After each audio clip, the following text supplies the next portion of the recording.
Good day, everyone. My name is Becky Hong, metric number 2711513, and today I'm going to present the final assignment for the course STIW2044 Mobile Programming. So for this assignment, the main parts that I'm going to present includes the add to cart function, and then this present the cart content, and also the payment gateway function. So first, I will log in my account, and in the subjects page, the user can choose to add the subject to the cart or not by clicking the subject, and then it will show a dialog, and the add to cart button will be at the bottom left corner. So if the user chooses to add this subject to the cart, the user can click on it, and it will ask, are you sure to add this item to cart or not? And then if no, then it will just go back to the dialog. If yes, then it will show success, which means that this subject has successfully been added into the cart. So you can also add other subjects by also doing the same process by clicking the add to cart and pressing yes.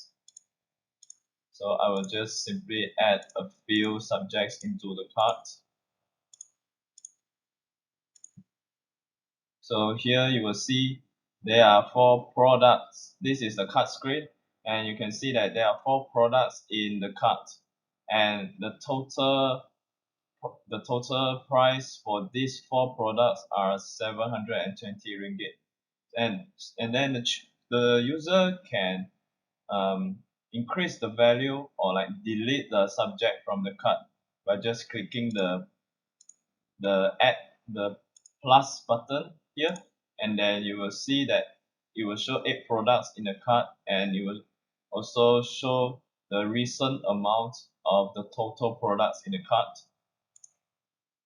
Or you can click the subtract button to decrease the quantity of the subject, and when it is showing quantity of 1, if the user still clicks the subtract button, it will ask the user, do you want to remove this product? And if yes, then the subject will be deleted from the cart. The user can also click the trash icon here, and it will also do the same function, which is delete the product from the cart. If you click yes, then it will be deleted as well.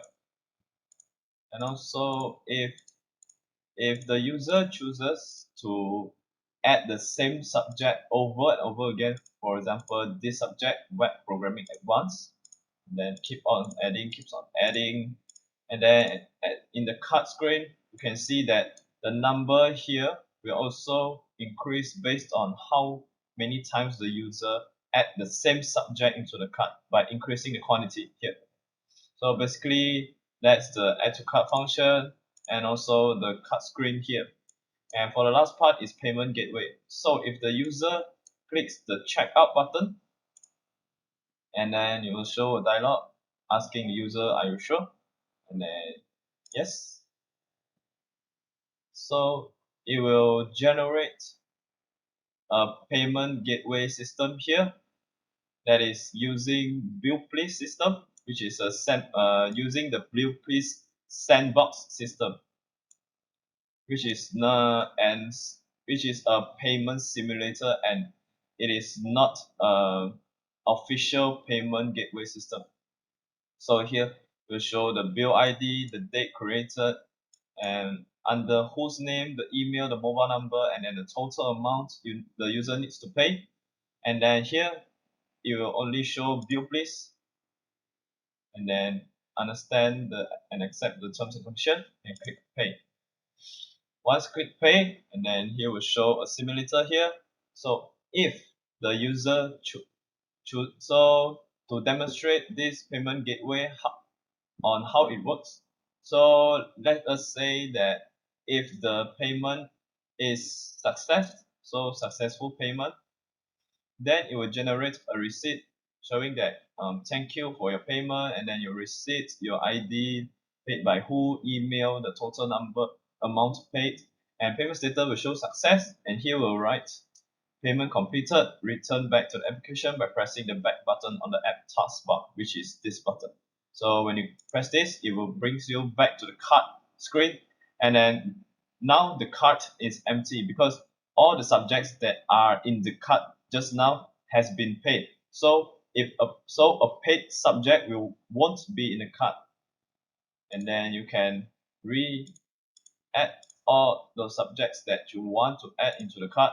For example, I add this, I add this, I add this. Okay, so now I will show what if the payment is unsuccessful. So if the payment is unsuccessful, like failed payment, then it will generate a receipt showing that this payment has failed. Means the receipt ID won't be generated.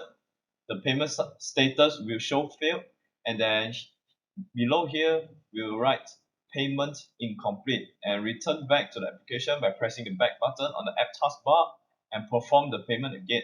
So if you click the back button, it will bring you back to the cart, and in the cart here the subjects will be remained here because these subjects are unpaid yet. So the user needs to successfully pay for these subjects in order for the cart to be empty. And I believe that's all for my presentation for this final assessment. So thank you for watching and thank you for listening.